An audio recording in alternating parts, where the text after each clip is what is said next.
Hey, buddy.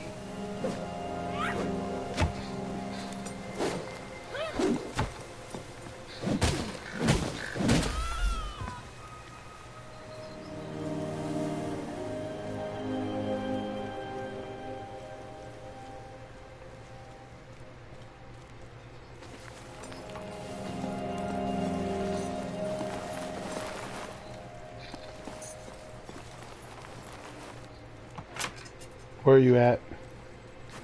Ow. I am, going back to where the guy was. The one giant guy.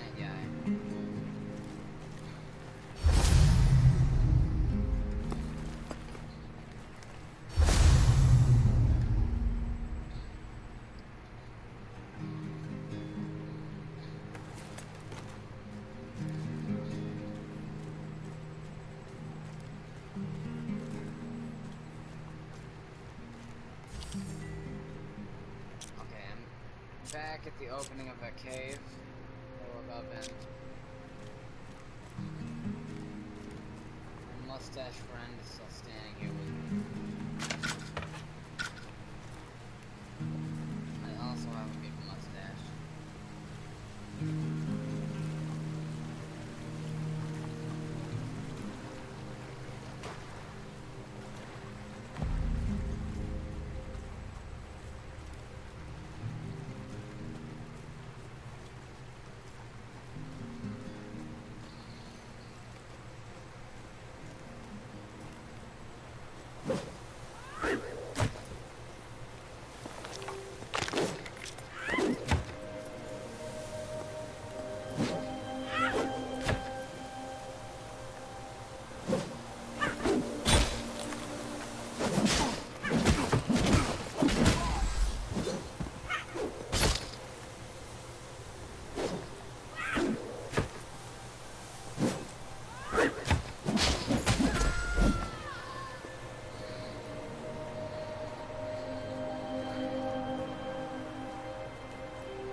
Wow. Killed me. Alright, so... Huh.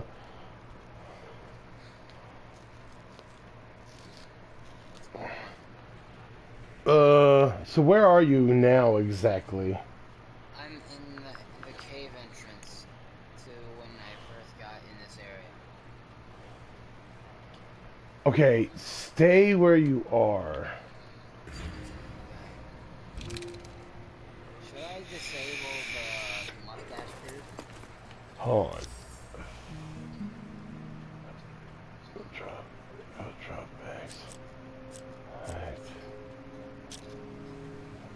I'm trying to figure out how... Oh, that's interesting.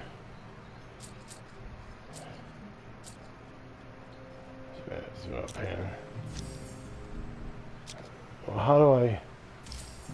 how do you exit? Yes. Alright, so I'm gonna make a new dude because I don't know how long it's gonna take. New game. Style, masculine. Hairstyle. That one's good. Facial hair. That one's fine. Hair color, let's go with that.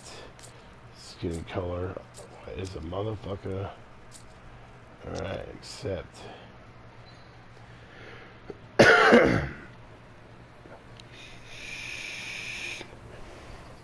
Gotta skip this shit.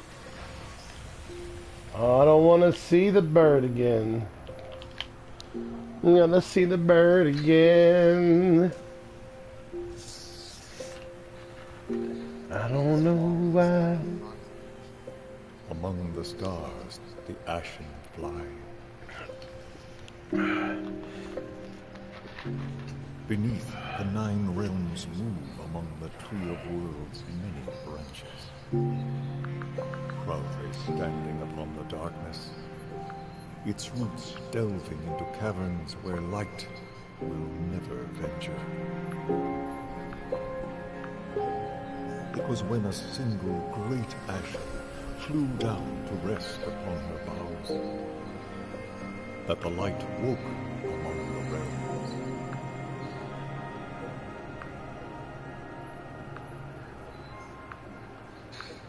After eons, the great ashen grew weak with age and fell from the Tree of Worlds, resting upon the plains of darkness, drawing what few breath remained.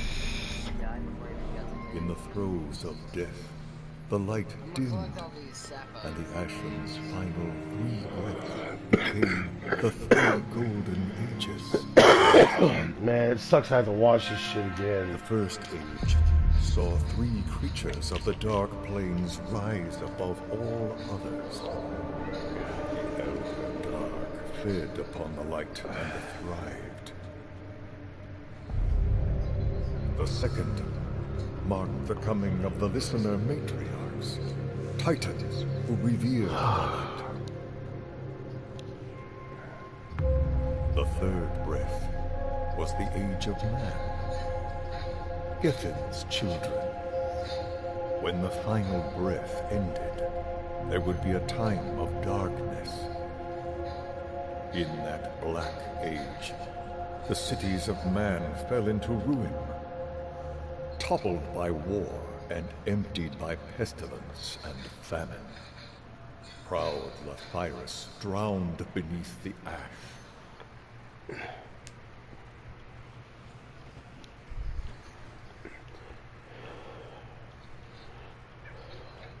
From dust to flesh, from darkness to radiance. Soon the ashen will be I can skip. Yay, finally. Okay, Keegan, you didn't move from that spot, right? I did a little, but I can go back. Okay, so I just came into the world. I'm walking down the path. There's a big glowing bird head sliding down that little thing. I found the bone axe.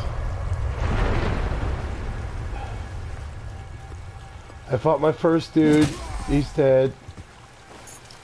Picked up the shield. Equipping the shield. Okay, yes, yes. Jumping over that fucking gap. Where are you?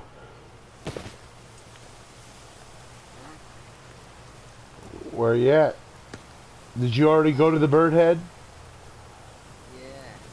Okay, I'm going to the bird head now. There's a cutscene. I'm skipping it.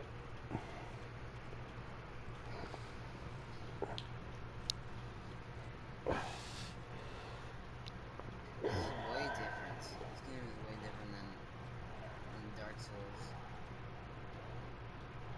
Hey, at least you The can... combat's the same, but it's more like... I fell into a pit. I'm falling into a pit now. Alright, I'm standing up. I'm in a puddle of water. How far are you? right outside the cave. I'm exiting the cave now. Blinding light. Our world Dude's once talking, more before we skipping begin that our shit. journey. There's a Alright. So, I'm right outside the cave. This dude with the hammer. I don't see any dude with a hammer, and I'm right outside the cave. Well, the big tall guy is what I'm talking about. I see the mustache guy. That's been traveling with me. Right outside the cave, along the path, there's a big tall dude.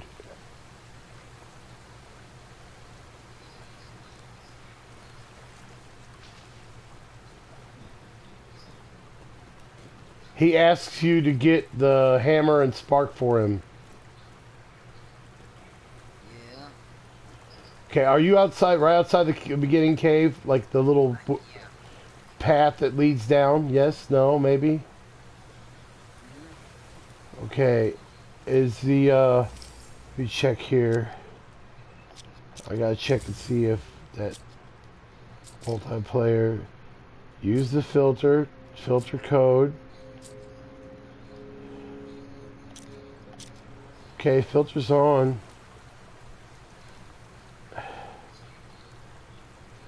Well, something's happening. What's happening? There's something at the bottom of my screen that's moving weirdly. What's it, what do you mean? What are you talking about? It's like some kind of rune. A rune. A rune. A rune. Yeah. Oh, I see that. Yes. Is it moving for you? Yes. Barteron. Do I have to disable the companion? I don't know. I'm gonna disable him just in case.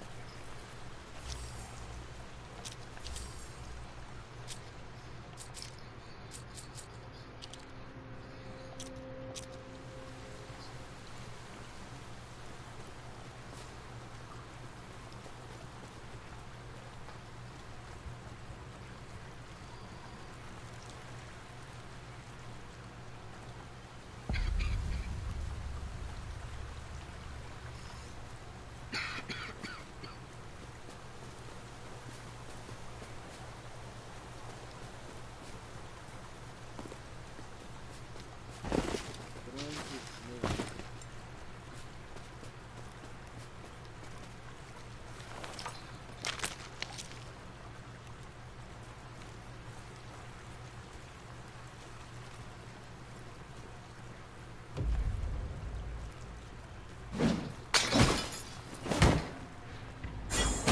I'm gonna exit the cave again.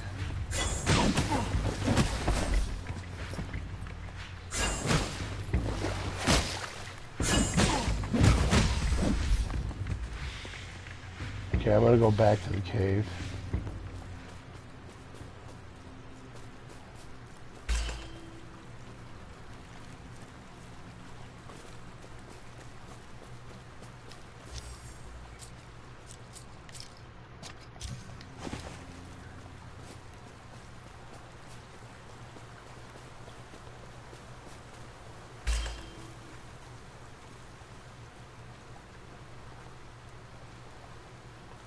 I mean, hold on, let me look this up again.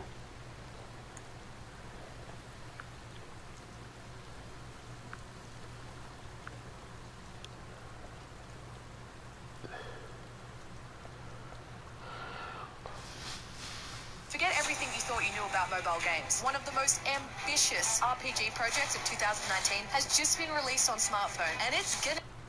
I've been having these weird thoughts lately. Like, is any of this for real? Or not?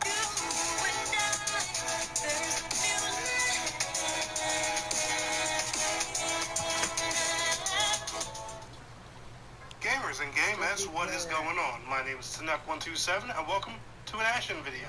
And in today's video I'm going to give you guys a little multiplayer tutorial, talk to you guys about how multiplayer works in Ashen a little bit, because I feel like there's a lot of confusion going on in the community, and Aurora 44, the publishers of Ashen, they also put out a good blog post by the community manager, Seamus Mullins, talking a bit about multiplayer, how the co-op works, how private co-op works, and how its passive multiplayer system is.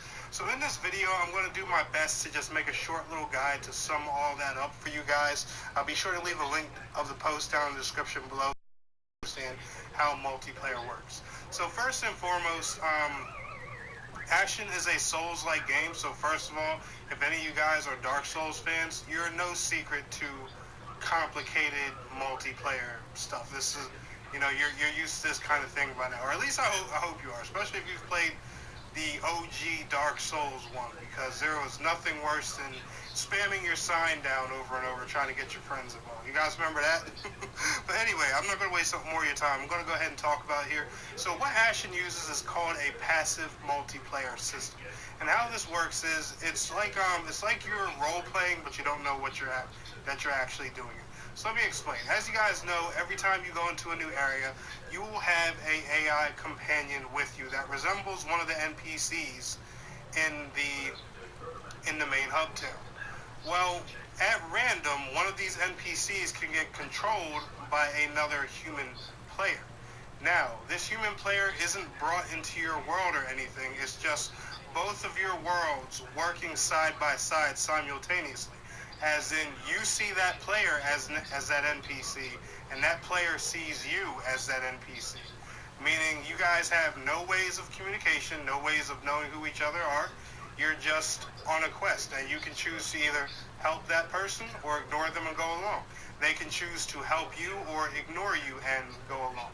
And it's pretty easy to tell when it's a human player versus an AI, because the AI, it'll only move when you move. Human players, they kind of run off, try to do their own thing.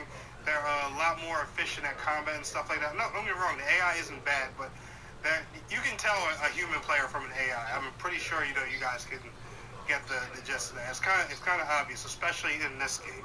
But as of playing with your friends, I'm going to school you guys. It kind of has a system here similar to Dark Souls. There's a few rules that goes with this. So you're going to want to push the select button, go over to System, then to the multiplayer settings. You can scroll to those settings by pushing RB and LB. And you're going to want to turn on the Use Multiplayer Filter setting. Now once you have this on, you want to put in a filter code. You and your friend need to be both using this exact same code. As you guys can see here in the picture, my code is 732787. So I would also have to have my friend turn on their multiplayer filter and use the code 732787. Disabling multiplayer will obviously shut this feature off and keep it from being used.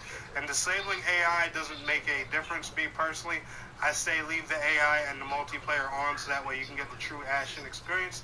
It's always fun to play these kind of co-op games by yourself, but at the same time, I just feel like, it's a bit more fun, a bit more immersive. That way you get the game the way it's it's built to shine and stuff like that. But that's just my personal opinion, like I was saying. But the rules when it comes to co-op is you want to make sure that you guys are on the same page in the storyline. And the best way to do that is by keeping track of the bosses that you've killed. So for example, if you've killed a boss already in the first temple, or if you fought the boss Garurin that I'm fighting right now, your friend won't be able to co-op with you to go kill that boss. So instead of doing it the Dark Souls way, where you enter their world and help them, and then they enter your world and help you, you guys enter each other's, you guys just co-op with each other and kill the boss at the same time simultaneously. It's as if, you remember how the ghosts work in Dark Souls, if you're familiar with the Dark Souls series. Okay, so I think we have to get to a certain point for this to work.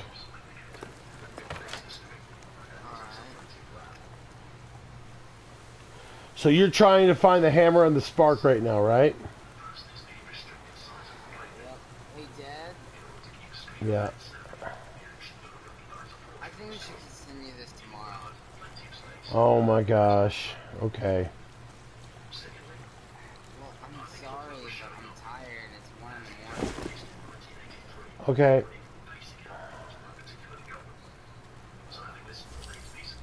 Good night. Night. Love you.